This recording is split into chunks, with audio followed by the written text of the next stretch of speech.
Welcome to Guide Guru. We hope this video helps. You'll start by powering the stereo and making your phone discoverable. First, switch the car to ACC or on so the Pioneer has power. Then enable Bluetooth on your phone and keep it in the pairing screen. This speeds discovery. Make sure you know common PINs like 0000 or 1234 because the unit may prompt. Once done, press the stereo's source or home button to access Bluetooth mode, so the unit broadcasts its pairing signal to your. Once the stereo is broadcasting, navigate its Bluetooth or pairing menu and choose the pairing command. On your phone, scan for devices and tap the Pioneer model name when it appears.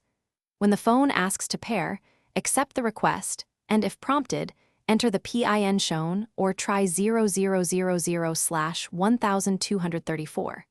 Make sure to confirm any dialogue on both the phone and the head unit. The stereo usually plays a tone or shows a connected icon. After confirmation, you now set the connection to handle media and calls so everything routes correctly.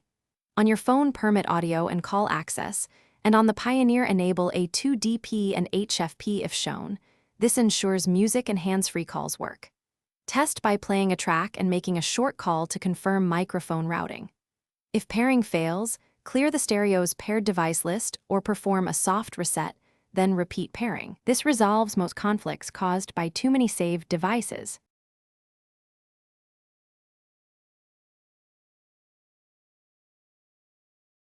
Thanks for watching.